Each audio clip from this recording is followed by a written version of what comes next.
Welcome back to the Your Golden Elevation channel. My name is Dr. Osa. I am so glad that this cloud just moved over my head because it was so hot. I was thinking about going back inside, but it's really a really beautiful day today. So I just wanted to film out here where I am outside, which is really nice by the water. So this video today is about why small things make a big impact. And the reason why I did this video is because a lot of times we feel like we need to make Herculean efforts to create change in our lives, but we can often build on small incremental changes for a big impact. And I was just going to provide a couple of examples as we talk about this today from my own life, and also just things that I've read, just as a motivator, because there's so many things that we feel like pressured oftentimes to do, big things, or just to take these big leaps, and oftentimes slow and steady, like the turtle, wins the race.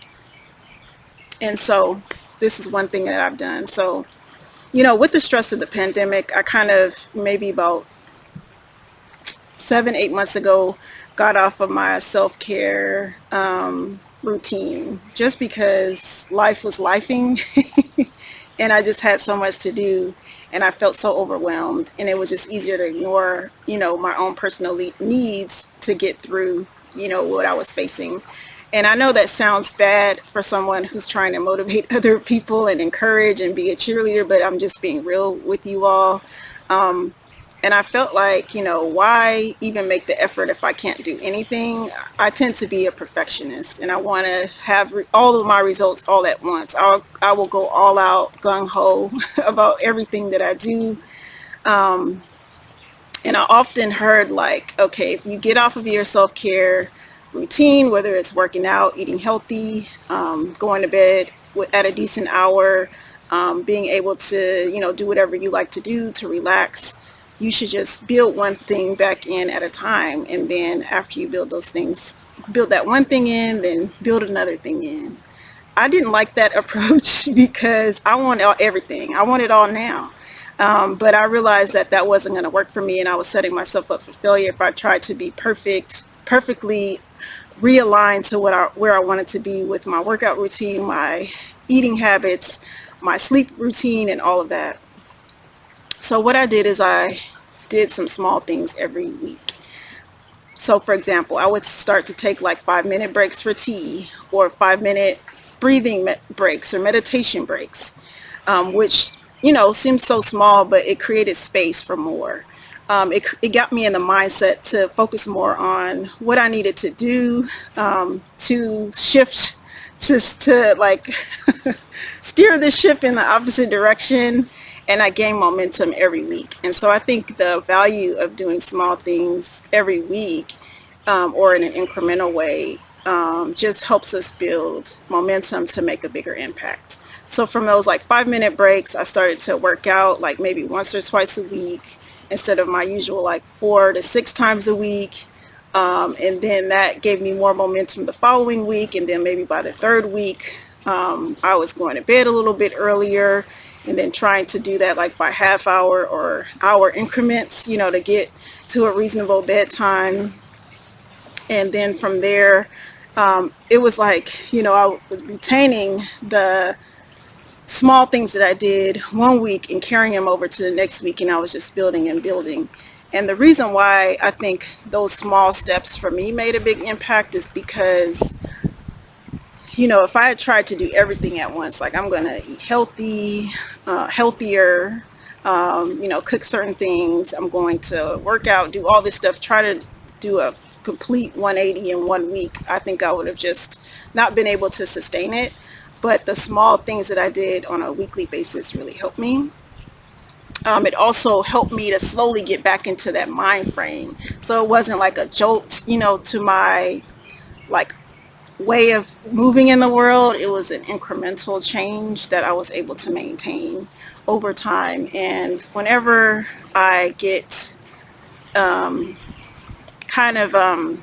just misaligned, or like life is lifing, that's the approach that I've been taking over the last several months that it has worked for me.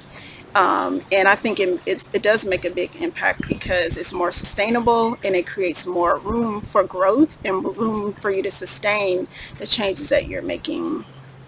And this is coming from someone who doesn't like those small incremental changes. I would like to get things done and to like change things all at once. And so I realize it's not always possible, and to make those small changes is helpful, just so that you can sustain it over time.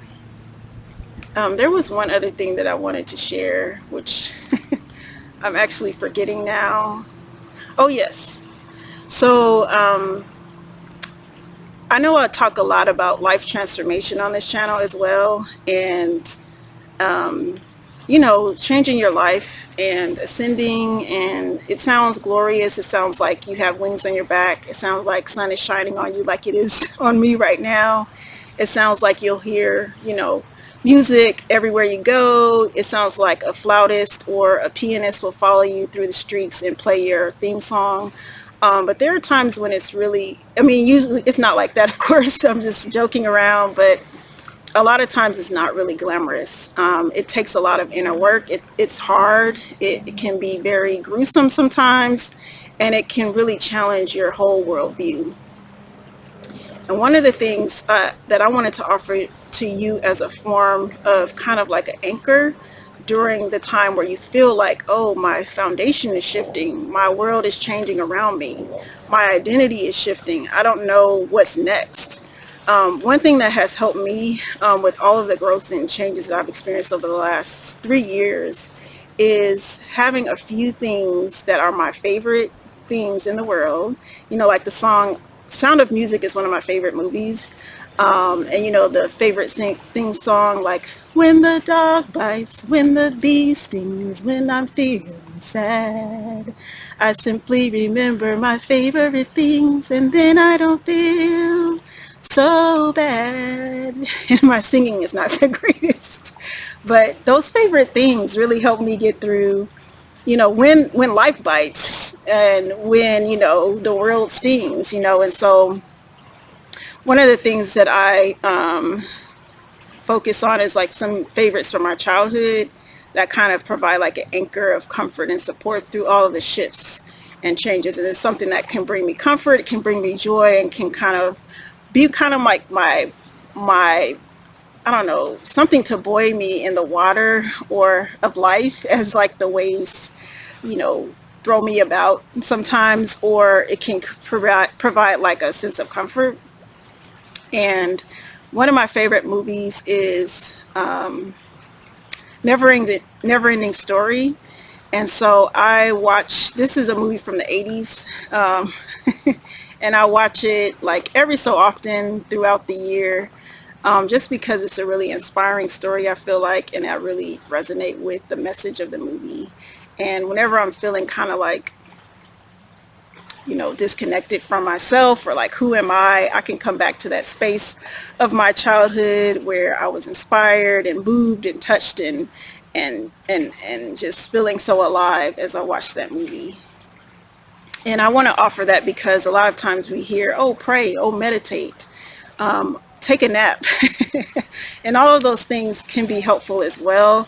But anchoring ourselves back into a few favorite things that are healthy for us. Of course, I don't want to say go back to a bad habit you had in childhood, but things that are healthy, that are, inspiring from our childhood or from an earlier time in our life, can often help us feel more in tune with ourselves as we change, because there is a core of ourselves that remains, intact throughout all of these changes. And we're kind of, I see it as an onion where we're kind of, unpeeling the layers of maybe traumas or grief or hardship that kind of cover the core of that inner child and that inner self. So I just wanted to offer that as a small thing that can make a big impact, as well as you continue to navigate the transformations in your life. And your inner child will thank you for it, and I think you will enjoy it as well. So thank you for joining me for this video. The clouds are going in and out, so I apologize for the probably the shininess of me in this video with the sweat on my face, but also the washed out parts. And I thank you for joining me. Look forward to seeing you in the next one. Stay golden and stay elevated. And I also want to remind you that I have a new Ascension studio that is launching on March 31st. You can find out more in the description box, and I look forward to having you if you decide to join me, and I wish you well.